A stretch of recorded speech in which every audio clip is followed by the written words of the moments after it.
Olá, meus amigos, meu nome é André e mais uma vez agradecido pelo convite dos amigos do Instituto Apometria de Luz. Viemos trazer no dia de hoje uma fala aonde traremos alguns conhecimentos que vamos adquirindo durante a nossa caminhada. E no dia de hoje falaremos sobre o Espiritismo e o Espiritismo no Brasil. Quando se trata do nome Espiritismo, traz para nós muitas reflexões. Como entender o mesmo? Como colocar em prática todos os ensinamentos que vários companheiros, encarnados e desencarnados, nos traz todos os dias? Bem assim, hoje quero trazer aqui um pouco do que recebemos e colocamos no nosso caminho de experiências que nos foi dada uma nova oportunidade de nos melhorar a cada reencarnação. Os princípios básicos do Espiritismo. A existência de Deus como causa primeira de todas as coisas, único e imaterial. A existência dos espíritos, seres imortais e imateriais que se conservam a individualidade após a morte do corpo físico. A evolução dos espíritos, sem cessar para o atingimento da perfeição. A reencarnação como um mecanismo fundamental dessa evolução, cujo processo se revela a justiça divina. A mediunidade, faculdade inerente a todos os seres humanos como meio natural de comunicação com os espíritos desencarnados. A moral cristã, como código de ética sobre o qual se apoia a conduta do verdadeiro espírita. A pluralidade dos mundos, habitados, ou seja, o universo infinito e plenamente ocupado. Em virtude de se tratar de uma doutrina eminente, racional, de visão universalista e progressista, não se proclama detentora da verdade. Pelo fato de ter surgido uma época de grandes transformações sociais, filosóficas e políticas, de tratar da origem e natureza dos espíritos e sua relação com o mundo material, sua existência representa uma ruptura com o materialismo, uma revolução nas crenças e uma concepção e uma forma diferente de pensar e, consequentemente, de viver, em razão de permitir às criaturas um conhecimento mais amplo da realidade eterna. Por volta de 1850, em Paris, começou o fenômeno das mesas girantes, onde algumas pessoas se punham a conversar com a mesa, evocando a alma de um ente falecido. Em 1854, o professor Hippolyte Léon Denisard Rivail começou a investigar esses fenômenos de forma mais criteriosa. Em 1º de maio de 1855, presenciou pela primeira vez o fenômeno. Contudo, os resultados sobre o assunto, a universalidade do ensino dos espíritos, conceitos e concepções. 18 de abril de 1857, Rivail publicou o Livro dos Espíritos, sob o pseudônimo de Allan Kardec. Em 1861, o Livro dos Médiuns. Em 1864, o Evangelho segundo o Espiritismo. E ao mesmo ano, a obra O Céu e o Inferno, a Justiça Divina. Em 1868, a Gênese. No Brasil, o Espiritismo assumiu preponderantemente o aspecto religioso, sendo exaltados o amor a Deus e ao próximo. Muito embora o berço tenha sido na França, mas foi no Brasil que mais se desenvolveu essa doutrina e concentra-se aqui o maior número de espíritas no mundo. Um dos precursores desta doutrina em solo brasileiro foi Adolfo Bezerra de Menezes. Dr. Bezerra, médico, nascido no interior do Ceará, mas quando jovem ainda se mudou para o Rio de Janeiro, onde ali teve o primeiro contato com o Espiritismo e, junto de vários companheiros, iniciou o movimento espírita brasileiro, que mais tarde se transcorreria para os demais estados do Brasil. Brasil, Gigante Dourado, pelo médium José Tadeu Silva, o irmão Tadeu de Araxá, vem nos mostrar as mais importantes passagens de grandes missionários de Jesus em nossas terras. E com isso, o trabalho se espalhou por toda a nossa pátria. Em alguns lugares ainda são tímidos, outros em fase de expansão. No olhar de Jesus, todos têm seu papel de extrema importância no plano espiritual. O Triângulo Mineiro, uma localidade que abriga em solo fértil de energias de trabalho e de missões, que logo nos primeiros anos de descoberta do solo brasileiro e a chegada dos primeiros evangelizadores, adentra em nossas terras missionários a trazer o ensinamento do Evangelho de Jesus. Quando esses aqui chegaram, desbravaram terras desconhecidas e caminhos dificultosos, e após vários meses, o grupo chega sem saber na região de Uberaba e Araxá, que àquela época se denominava Sertão dos Araxás, nome assim denominado pelos primeiros habitantes do território, muito grande, que englobava vários municípios. Os primeiros evangelizadores da época foi um processo até mais harmônico, porque os índios e demais habitantes da região, na época, eram menos violentos que em outras regiões mais afastadas da época. E com o passar dos anos, a região do sertão mineiro foi se fortalecendo economicamente devido às terras férteis e outras riquezas. E com isso, os missionários de Jesus vão chegando, cada um com sua tarefa de levar o evangelho do Mestre aos que aqui se encontrava e se encontra.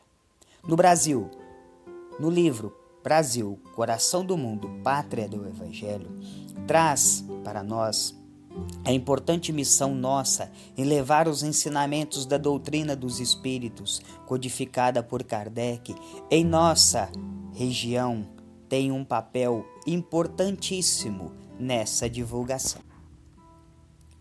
O início do conhecimento sobre o Espiritismo no Triângulo Mineiro inicia-se em Uberaba.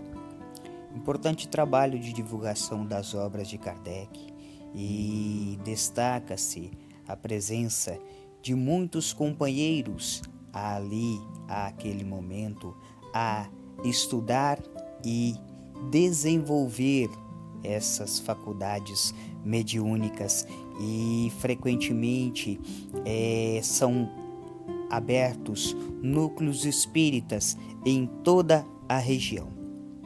Por volta de 1897, na cidade de Sacramento, é abalada pela ocorrência de manifestações de efeitos físicos, até então desconhecidos pela população. Sr. Mariano da Cunha, residente ali àquela região com sua família, procura por Frederico Peiró e Maximiliano Alonso. Junto esses companheiros, começam a desenvolver ali as faculdades mediúnicas desses companheiros ali daquela região de Santa Maria. Região essa onde o Sr. Mariano e sua família residia. Na cidade de Sacramento, Sir Eurípides Barçanufo, o qual era sobrinho de Sr. Mariano, já destacava pela sua posição de grande conhecimento na época. Um homem religioso, professor e de grande respeito por todos de Sacramento. Seu Eurípides, vendo toda aquela manifestação crescer, ainda mais dentro de sua própria família, chega a seu tio, Sr. Mariano, e conversa sobre o assunto espiritismo, pois Para Sr. Eurípides, não acreditava que os mortos se comunicavam com os vivos. Foram dias de debates e diálogos entre os dois. Sr. Mariano dá então a Sr. Eurípides uma obra chamada Depois da Morte, de Leon Denis, e pede a ele que leia com muita atenção. E ali ele começa a ler com muita atenção e chega a devorar aquela obra. E enquanto isso, os trabalhos na Casa Espírita Fé e Amor, casa essa onde o Sr. Mariano iniciou seus trabalhos. Ali nesta casa, o Sr. Mariano recebe comunicações de Dr. Bezerra, que à época já desencarnado há pouco tempo, tanto que, conhecedora desses fenômenos, a Federação Espírita Brasileira manda a Sacramento alguns médios a comprovar a veracidade dessas comunicações. E sim, são feitas e realmente a autenticidade é comprovada em todas essas comunicações. Seu Eurípides, em um dia, é convidado a participar de uma dessas reuniões. E, adentrando a casa, seu Eurípides mentalmente faz um pedido para que, se realmente os mortos se comunicassem com os vivos, ele gostaria de um sinal, e que se fosse através de um médium por nome Aristides, uma pessoa que àquela época, sem muita instrução, seja ela instruções colegiais, seja em questões de próprio conhecimento em algumas situações.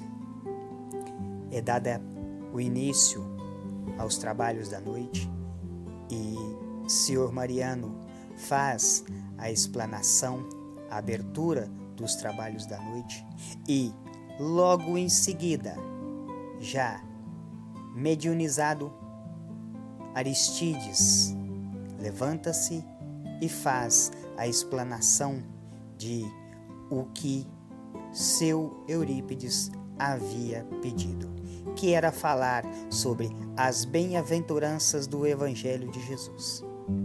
A partir daquele momento, seu Eurípides se rende ao Espiritismo e com isso inicia-se a sua caminhada. Seu Eurípides continua o trabalho na casa espírita e ali também, através de todo o seu conhecimento, seu Eurípides funda o Colégio Allan Kardec e o Grupo Espírita Esperança e Caridade. Seu devotamento fiel e servidor o levou ao codinome Apóstolo da Caridade, tornando-se pessoa procurada por muitos, até no exterior. Devido a todos esses fenômenos, a grande expansão do espiritismo pela região, vão chegando outros companheiros a participar deste movimento já iniciado por Sr. Mariano, seu Eurípides e outros. E com isso chega Corina Novellino. Corina Novellino foi a mãe Corina, a mãe dos pobres, que se dedicou ao próximo, escritora de obras como Escuta, Meu Filho, e Eurípides, O Homem e a Missão. Corina Novellino era professora e de um trabalho magnífico na continuidade às obras deixadas por seu Eurípides após o seu desencarne. Maria Modesto Cravo, pessoa importante ao nascimento do Espiritismo em Uberaba, junto com sua família. Dona Maria Modesto recebe a orientação de Dr. Bezerra à construção do Sanatório Espírita de Uberaba, onde inicia-se, juntamente com outros companheiros, os trabalhos dessa casa. Dr. Inácio Ferreira, médico, companheiro do movimento espírita ali de Uberaba, juntamente com Dona Maria Modesto, é um dos trabalhadores do Sanatório Espírita de Uberaba. E ali, nesta casa, um trabalho de ajuda aos irmãos que ali chegavam com distúrbios psíquicos e com a terapia espírita cura vários desses irmãos. Autor de livros de grande enriquecimento a todos nós. E com todo o movimento espírita iniciado na cidade de Uberaba, chega mais um companheiro a dar continuidade a essa tarefa que foi designada a esses mensageiros de luz. Chico Xavier, exemplo de dedicação e devotamento à tarefa que a ele foi designada, e nos deixou o exemplo de amor, caridade e fé. Chico, com as suas obras, com as suas mensagens e com suas palavras e gestos de carinho que tinham por todos aqueles que à sua porta batiam. Chico veio e trouxe para nós, aqui no Brasil, um exemplo de realmente um discípulo do Mestre Jesus encarnado em solo brasileiro. E com isso, com a sua notoriedade, Chico foi conhecido internacionalmente, sempre levando com o seu gesto de carinho e amor a todos nós, enquanto aqui esteve junto com os demais companheiros. Antusa Ferreira, grande trabalhadora da obra. Dona Antusa, surda e muda, mas de uma clarividência e psicofonia de dimensões incalculáveis.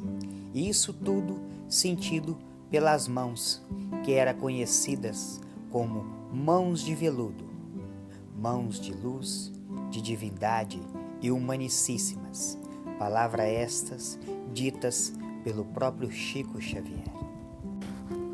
Egorina Cunha, que também era portadora de limitações físicas, deixou-nos seu exemplo de amor ao próximo, cuidando de crianças portadoras de paralisia infantil, com realizações de massagens e exercícios específicos, obtendo resultados positivos na recuperação destes. Autora de livros e autora dos desenhos que descreve como são algumas cidades espirituais, inclusive nosso lar. Desenhos esses, através de desdobramentos, conduzidas e orientadas pelo espírito Lúcius. Situado na cidade de Ituiutaba, mais um grande trabalhador da espiritualidade na região do Triângulo Mineiro, São Jerônimo Mendonça. Mesmo paralisado em cima de uma cama ortopédica e praticamente sem visão, Seu Jerônimo desempenha a sua tarefa com muita alegria e amor. Ficou conhecido como o gigante deitado. Portador de artrite reumatoide aos 19 anos, depois da morte de sua avó, sentiu a necessidade de saber mais sobre a vida após a morte. E a partir dali, desempenhou e levou a sua palavra em cima desta cama a todos aquele aonde era requisitado a levar os seus ensinamentos, conhecimentos através do Evangelho do Mestre Jesus. Lagerton Neves da Cunha, médium curador, e sob a orientação de seu Eurípides, torna-se médium receitista, fitoterapeuta, com atendimento nas casas espíritas. Lagerton fornecia o medicamento manipulado com plantas cultivadas em sua própria horta e, conhecedor exímio dessas plantas, aonde trazia o alívio às dores àqueles irmãos que ali chegavam em procura de auxílio. E assim, meus irmãos, todos esses exemplos, todo esse devotamento que cada um desses companheiros aqui citados do dia de hoje trouxe para nós, para que possamos dar continuidade a esse movimento espírita brasileiro, onde, através do Evangelho, através das obras deixadas por cada um desses nossos irmãos, que possamos ser esses semeadores de amor, de paz, de caridade, de fé e de união ao nosso Brasil, coração do mundo, pátria do Evangelho.